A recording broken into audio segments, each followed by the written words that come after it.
Cleveland. Shout out to Cleveland. Shout out to Cleveland.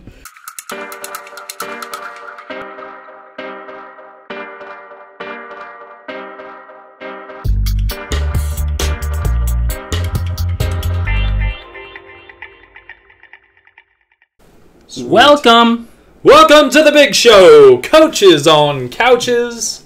Being slouches. I've got the, I'm not, checking my messages or anything. I'm checking for you fine folks and your questions that you may or may not have. So feel free to post them as we go along. Looks like there's me online. Good. All right. At least one. Not zero. All right. So today. Yeah. Let's, today we're going to kind of recap the 2018 USA Triathlon National Championships. We're going to get into the weekend, the courses. Since everything's going to be there again next year, it makes a lot of sense to just talk about it and get a lot of information out there for people who may want to consider doing it next year. But first, shout-outs. Shouting out. Shout it. Lee once again. She's been racing a lot. She's been doing great. 2 second places today this weekend over in Huntsville. She was second in the time trial, second in a sprint finish in the criterium. So that was awesome. Sally Landham, she finished, I believe it was her 7th consecutive Eurekan, it's called. So not an event I had heard of before, but it's over in Arkansas. Yeah. And it consists of a sprint try on Friday, a century ride on Saturday, and then a hilly 10K. Actually, the century was super hilly, too. It was like 6,400 feet of climbing. Oh, wow. And then, no joke. 10K on Sunday, and it's like a stage race. They take lowest cumulative time, and that's how they decide their overall. So she was 4th overall female. So all in all, a good weekend. Hart Robinson finished up Breck Epic stage race. He just got stronger and better each day. Finished up 2nd place overall. Epic fashion. Won the final stage. So he, if it was a 10-day race, I think he'd have won it. Yeah. That's what I'm saying. Hey, I believe you. He kept getting stronger. It was performance kept getting better, and he's a beast coming from the flatlands. Exactly. With no gears. Yep. So we're hoping to get Hart in to talk about the race. He doesn't know it yet, but yeah. Yeah, exactly. I should have a text her. So Hart, if you jump on, we're going to try to get you into a coaches on couches. But yeah, essentially a rundown on Flatlander going to altitude, going to some epic climbs, and we can kind of dive into the training he did and how he prepped for it. But today, I know you got some shout-outs real quick, but today we're going to do our first sort of interview style. So we're practicing on Coach Dale here. Yeah, awesome. My shout-outs are all from USAT Nationals. We took up Philip Young, Tony Gambrell, and Greg Rohde. And this was Greg's first ever national championship experience. Did Tony do Omaha last year? He did draft legal last year. That's right. Okay. All the guys did great performances, even with some of the variability that we'll talk about here in a second. So they all did great performances, great weekend. Got to hang out with all of them a lot, which was a ton of fun. That's one of the best parts of racing. Oh man, is the time away from the actual event when you're hanging out with your friends. Lee is on. Lee, we just did a shout out for you. Yeah, you missed it. My other shout outs are the other folks we were with: Liddell George, Bubba Hayes, Doug Earthman, Pain Train, and Jeff Pfeiffer. We all kind of traveled up in the BPC van. It's perfect timing. All traveled up in the BPC van, and we got to know each other a lot more. So you learn a lot about people when you're spending 12 hours at a time in a car. So awesome job, guys. Pfeiffer was 3rd on Sunday in the sprint race in his age group. Nice work, Pfeiffer. So another qualification for Worlds for him. And then we can't leave out our buddy Kirsten Sass, who claimed another national championship. I don't know how many that is. Doesn't matter anymore. They're just dime a dozen. Leslie Brainerd also. What podium? Third, I believe. Leslie was on third on Saturday in the Olympic. Yeah, I think she was third overall. And then I think she also was maybe sixth on Sunday. The variability that we talk about in a second didn't really help her out because she is such a great swimmer. Yeah.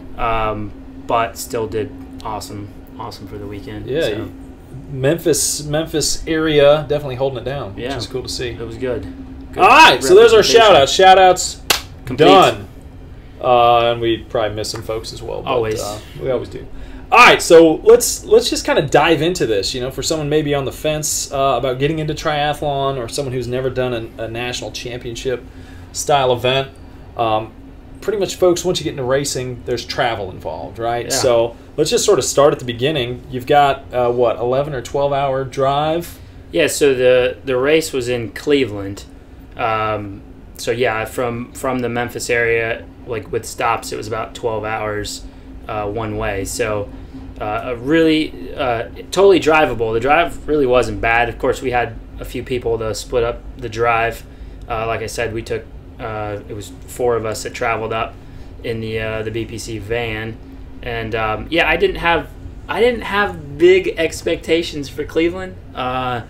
It's like Memphis. You pretty much hear the bad things, and then Cleveland as a city in general, or like a place for like both. The actual courses. Yeah, both. I mean, just the normal stuff with crime and stuff like that, and then you get there, and it was actually a really cool city, and there's a lot going on, just like Memphis. I mean.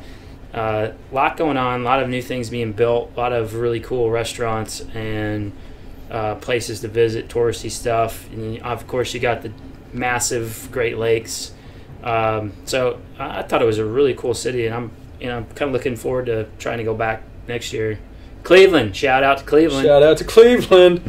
All right, now kind of going down into that a little bit more. So the races were Saturday and Sunday. You guys decided to go down on Thursday. Yeah, we got up there. We left early Thursday morning, so we could try to get there, before it was way too late. So we left at like 5:30 in the morning. You lose an hour going there because it's Eastern time zone. But we got there right around dinner and went straight to dinner and ate, and then went to the hotel after that. And it really didn't seem like too bad of a day, really, travel wise. I mean. Stop for gas, stop for food, and of course, like the BPC van is pretty plush. Yeah. It rolls pretty smooth. You don't find many fighter vans out there, you don't. To be honest. Even with 5 bikes on the roof, we had some sleeping capabilities, which was nice. So. Now you went there 2 days in advance. That gave you all Friday. Yeah, which was clutch. To not have to worry about travel, not get there late. I know, even if it wasn't a bad drive, if you show up the day before and you've spent 12 hours in a plush BPC van, there's probably still going to be some leg hangover. So give us a little run through on what you guys did on Friday. Yeah, so on Friday, like I highly recommend anybody who does this race or any other race to give yourself a full day at least ahead of time to do all of your recon work and workouts the day before to get ready, and it really takes away a lot of anxiety from being there a full day before. So now, like check-in and stuff, was that throughout the day on Friday? Check-in was whenever. It was pretty much all day. It was started about 10 in the morning, and then one thing that you'll want to keep in mind if you ever do a big mass, because there's 5,000 people in the 5,000 people up there between the two races. So they require you to check your bike in the night before the race. So you don't have your bike overnight or anything like that. So all maintenance, all mechanical stuff, you need to make sure you've done. It all had to be done on Friday before check-in. Gotcha. So we got up. Luckily, we found a nice little park roadway to ride on, because you could not ride the bike course. So there was no way that you were going to ride mainly any really of the bike course prior to the race. You could drive it, but it was actually there was a lot of it on. So you couldn't drive it because it was just such a busy road? Or? Yeah, it was a lot of it was on like highways and interstate. Oh, really? So they like shut down part of the main thoroughfare through downtown Cleveland for the race. So you had to get it all. You could drive the course, but you couldn't actually ride it the day before. But we found this really cool road, park road, not busy at all, super smooth roads. Actually, I thought it would have been a really good bike course, but it was really nice. We parked at Blackbird Bakery. Shout out Blackbird Bakery. Ooh, legit. Hashtag. Delicious treats after post the ride. Post ride, coffee and treat after the ride. We did about 45 minutes of riding. Some people would probably do shorter, but most of us have a pretty good cycling background, so the extra riding really kind of for us helps loosen the legs up a little bit more. Really only did about 4 efforts, 3-minute efforts, race pace, just to kind of let the legs open up, and that was about it. Pretty smooth, pretty, kind of not a boring ride because there was a lot to look at in this park, right along our little creek, river, brook, whatever you want to call it, but really real scenic. So we did that, had our treats. Good. And then post ride refuel. Yeah, went back to the hotel, and then we eventually made our way down to the venue. So what I will say is, for anybody thinking about doing this, once you enter that venue, be prepared to be there a while.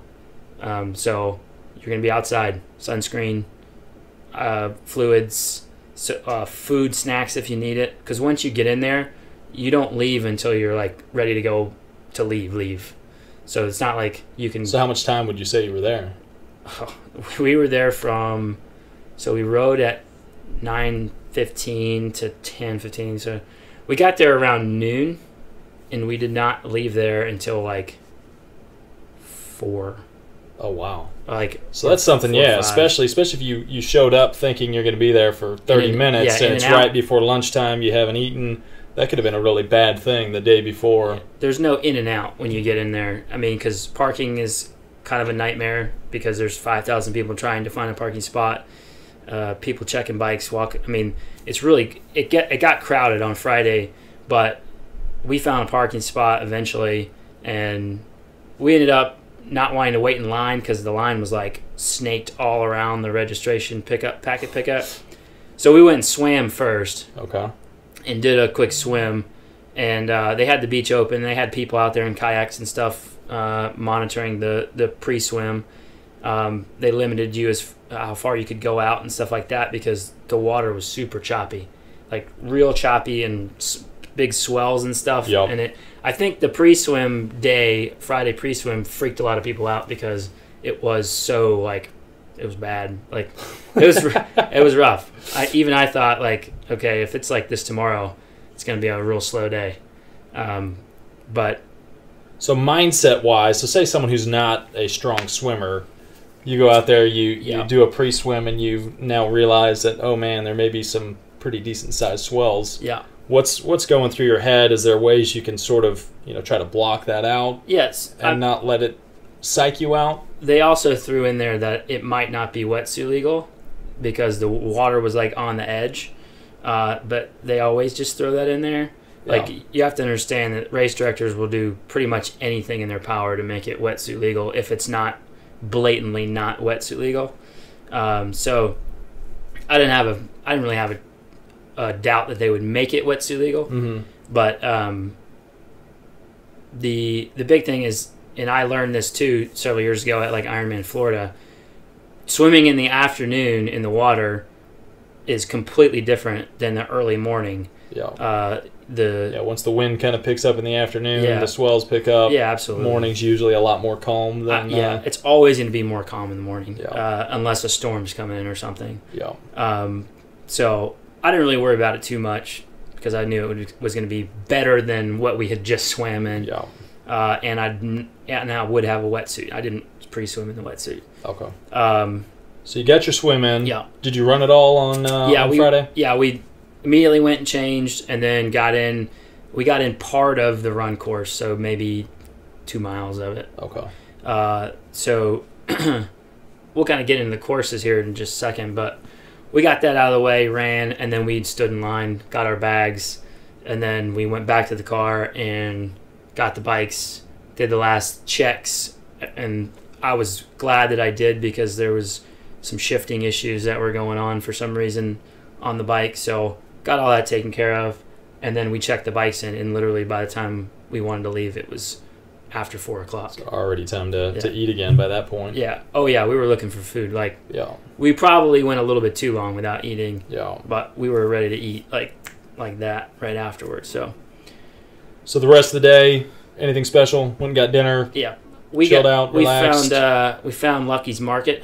Shout out Lucky's Market.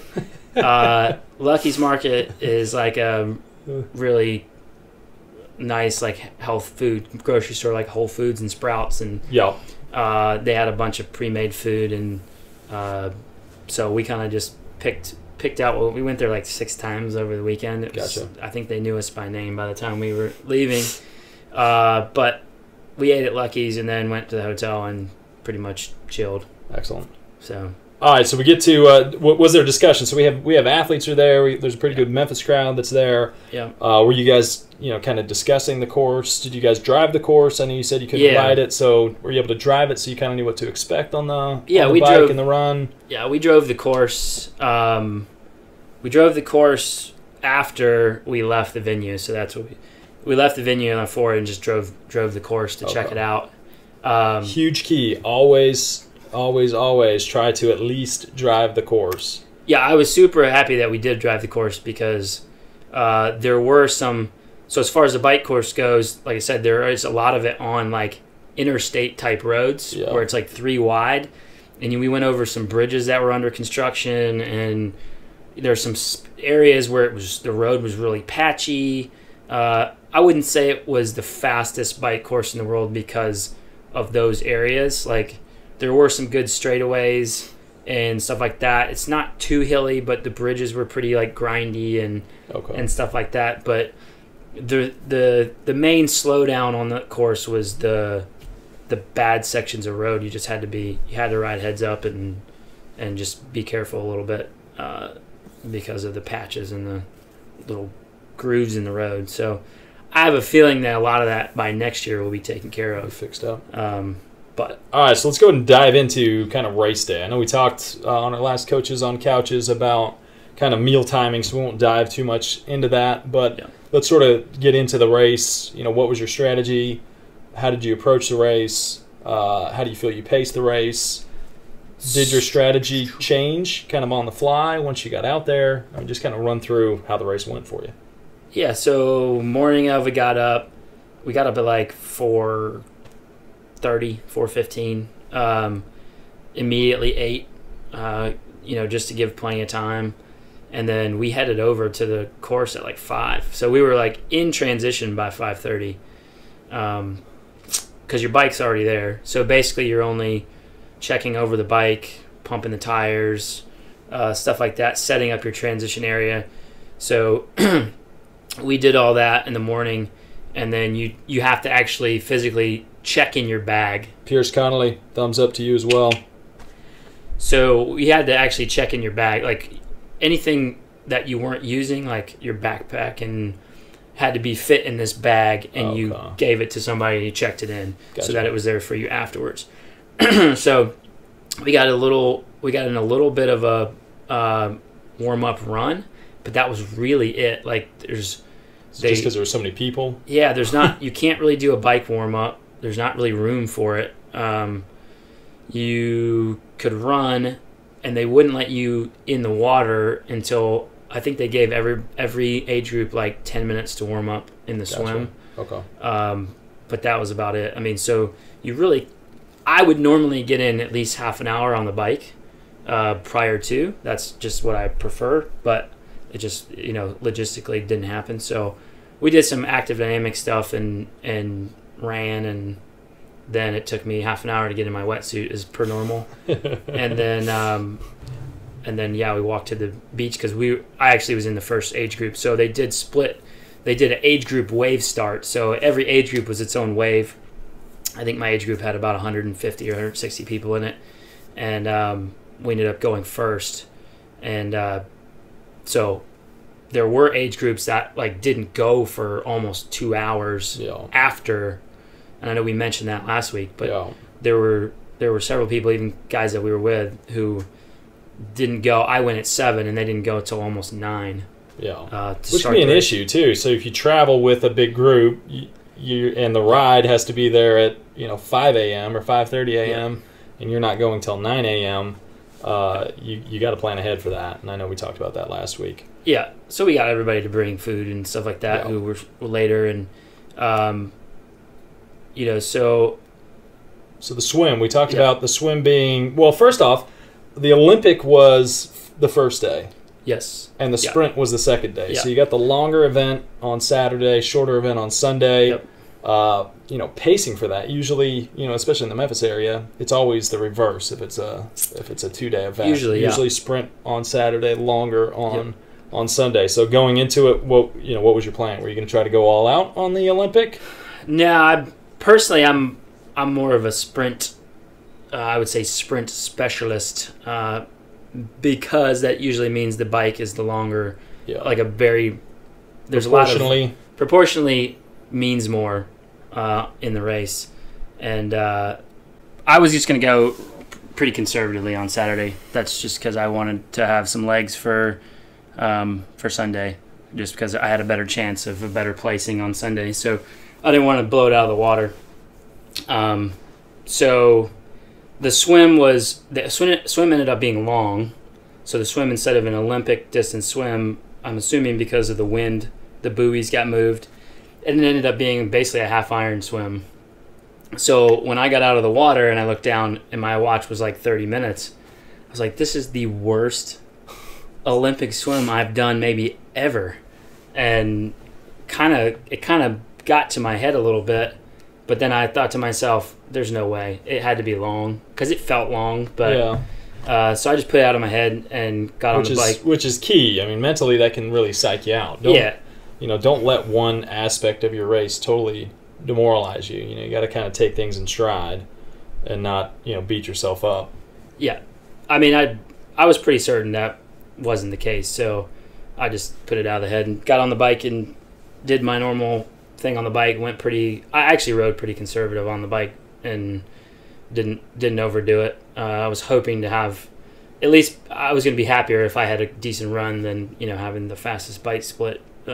So went conservative on the bike, and then the other part of it was the run course was pretty difficult. So the run course, 10K course, was a 2-loop, and it had basically 3 hills on each loop. And the main hill, you come out of transition, you go up the main hill, and it was like a longer, like grindy hill that kind of persisted until you got to the top. You were almost at a half mile in by the time you got to the top.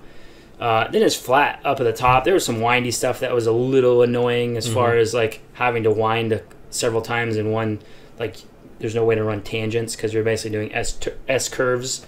And then the backside had a little kicker hill that was no big deal. But I don't know if it's it's right around mile 2. You go down this big hill into a parking lot, loop around the parking lot, and then you got to go up that darn thing. And it was like a friggin' wall. I mean, it couldn't have been more than like 40 or 50 yards long, but it was just straight up. And you had to do it twice. Yeah. So it was a little bit, the hills personally ate me up a little bit more than I was hoping. But ended up having a decent run, not my best ever, but I also wasn't trying to kill it. So for those that may be doing or thinking about doing the race next year, would you say that Olympic course favors a strong cyclist, strong runner, strong swimmer? Who do you think would benefit and possibly have the best chance of? Yeah, it's tough to. Or is it pretty balanced? If it's a long swim, if it's long again, obviously, stronger swimmer. What had happened was the wind started picking up really badly for the like on the lake for the later waves. Yeah. So it got really like swelly. Yeah. Not so choppy maybe, but like big swells, and so it made it even more difficult. So yeah. I would say strong swimmers for sure, because Lake Erie is totally unpredictable. Yeah. Chatting with Tony, he was like, "Holy cow, that swim was like nothing else I've done before." It was tough, swallowing water and big swells. Yeah. The bike course, having been out there now, I wouldn't necessarily say it favors super strong bikers, because it is there's enough hill it favors the a bit lighter athletes, because there is some like longer grindy stuff going over the bridges and stuff like that, and the long sections where I would normally gain a lot of time were either rough or they just weren't long enough. Gotcha. And then you got into like the technical, like doing a bunch of turns to get off roads, and then take another. Once you got to the far end of the course, you were taking like turns every like 3 or 4 minutes. Yeah. And then it wasn't necessarily didn't necessarily suit me that well, I don't think. But there were a lot of fast times on the course, so I mean, you can't say it's not fast when somebody goes out and does, 56 minutes. Yeah. So. All right. So day one's complete. Yeah. And what do you guys do right afterwards? Basically just kind of waited for everybody else, because we had such a big gap. So you're out in the sun longer. Yeah, you were out in the sun. If you were in the first waves and you had people there, you were out in the sun. You couldn't get your bike out until everybody was. The last runner was out. So that was like 12:30. So with racing the next day, so I was did done. You have to recheck your bike? Yeah. So I was done at 9, a little after 9, and then I couldn't even get my bike out of the transition until around 12:30. Okay. So I had no choice but to hang around. Yeah. Even if I didn't have friends there. Did you take snacks with you for post race? Some. Did they have food. snacks? They had food after normal food. Actually, it was okay. Like food afterwards. But you're out in the sun again. Like you're out in the sun for long. Extra sunscreen would be good. Finding shade. Yeah. If you have a tent, can there's you set some up good tent shade. set? No. There's some good shade. There's some good shade and stuff like that. So, but yeah, afterwards, try to stay off the feet. Rehydrated. That was a big thing. A lot of people finished the race because, especially for us, like people were complaining how hot it was, but it was like 80 degrees. we were like, this feels great. There's a breeze. Like this is awesome.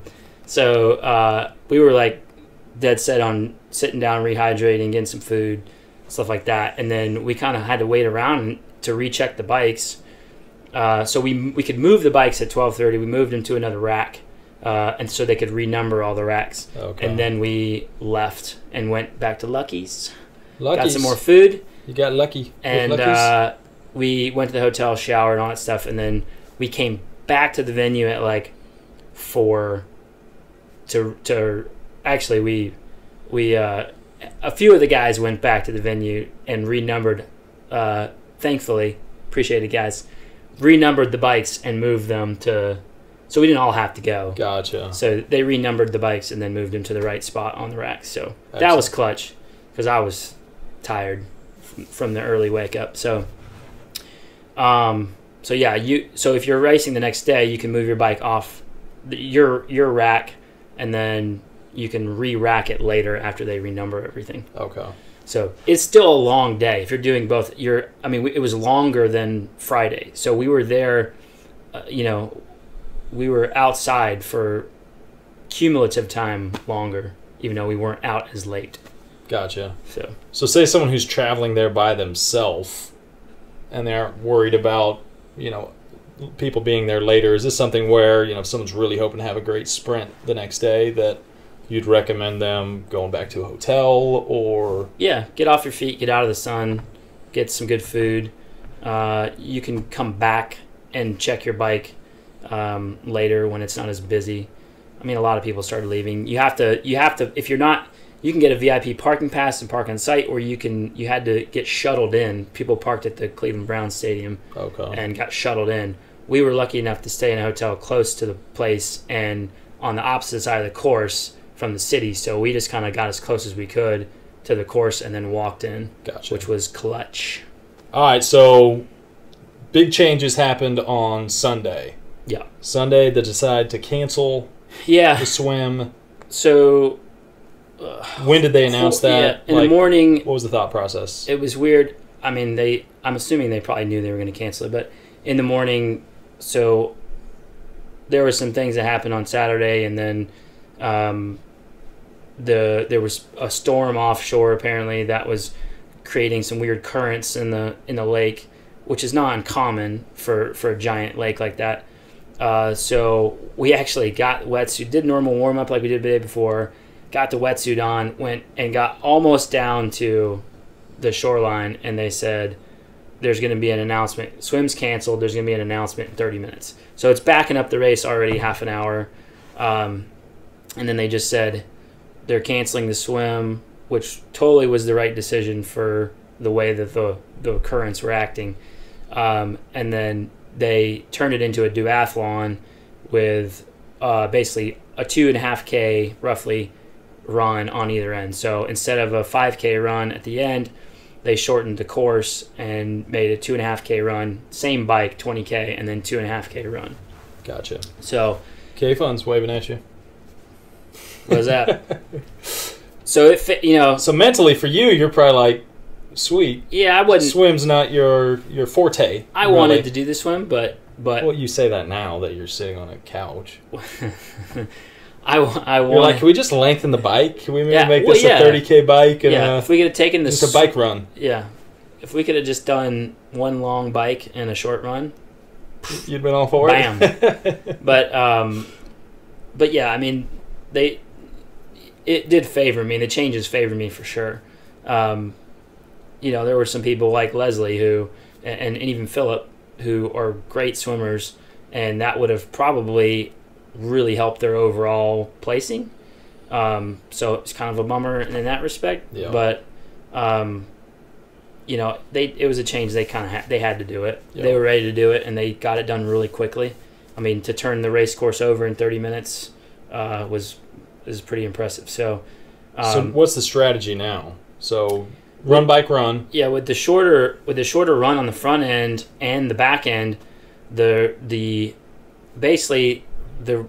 became run hard. Basically, I ran the first 2.5K at around a 5K pace, and then ride as hard as you possibly can, and then run as hard as you possibly can. I mean, it's so short. Yeah. There's not like a pacing strategy because the runs are over in 10 minutes to 10 to 10.5 minutes, and the bike was less than half an hour. For me, it was less than half an hour. So you're really above threshold the whole time. Yeah. And you can't really back off on the bike for a 2K run because you can knock out a 2K run, off of anything. So you can muster the speed for 2.5K, from anywhere. So the strategy just became, slight conservative first run and then hard as you can go. And it hurt a lot worse than it hurt a lot worse than Saturday for sure. And fortunately came in, I guess I was 7th. But I in qualification for Worlds, because I'm 34, they check your age up. So because I'll be competing at 35 next year, they check the age up, and I was actually 4th. So still got a qualification for Worlds. So. Worlds qualification. No, that's an awesome result. Now, you mentioned Philip. So Philip's a strong swimmer. Yep. Probably one of his strongest. Swim, bike are his strongest. Yep. Followed by run, probably the weakest of his 3. Yeah. Were you able to chat with him? Once they made the decision, I know you were so close to starting that you got time to kind of run through a strategy with him. We did a little bit because we're in the same age group. So basically, what I told him was, more so, let's not even worry about the swim part. Get it out of your head. Yeah. And then more so it was, ride as hard as you can. run hard by feel, and then just ride as hard as you can, and don't worry about the second run. Yeah. There's no reason on that short of a race to even consider the second run in the equation, because you can muster that from anywhere. So ride the 20K like a time trial, and then just do whatever you can on the second run, because on that distance you can gain or lose a lot of time in 20K on a bike, but it's really hard to like gain and lose significant time to other people in a 2.5K run, a 10-minute run. Granted, there was some people that were throwing down some insane times. I think one kid, the guy who won, I believe, ran the first run at like 4:03 pace. It was insane. I thought I saw some low fours on the when I was kind of breezing through the results, which is nuts. Pain Train 2. Pain Train number 2. That essentially recaps both days. Yeah. Afterwards, was there some celebratory beers? Yeah, there were a few. After some hard work put in over the weekend. Yeah, you got to celebrate your wins. Your small victories. Actually, there's a really cool little like double little venue in the venue. There's like a upstairs second level like bar, open air bar area. The downstairs is like changing rooms and concessions and stuff like that. It's like on Edgewater Beach. So we went up there, had a couple of adult beverages. Always good after a hard race weekend. They were tasty. I'm sure they were, especially it's been hot and sunny. Well, crew, if you have questions on this, we essentially wanted Dale to run through the race, run through the courses. Something that'll be a good reference for next year, since the venue is going to be the same. If you have questions on the venue, the courses, feel free to post up comments below, and we'll be checking those, or shoot us an email, and we can answer those for you. If you have future Coaches on Couches topics that you would like us to cover, again, you can put those in the messages, just post on our Facebook group, or page, or shoot us an email. We'd love to cover those topics. Like I said, we're going to try to get Hart Robinson in here. If you are friends with Hart, tell him he's got to do it. We want to run through Breck Epic and talk about that mountain bike stage race. Something I hadn't really known much about before. Like the first time he did it in 16, I became familiar with it. But that's a crazy race. It is. And it kind of got me interested. It is epic. It is epic.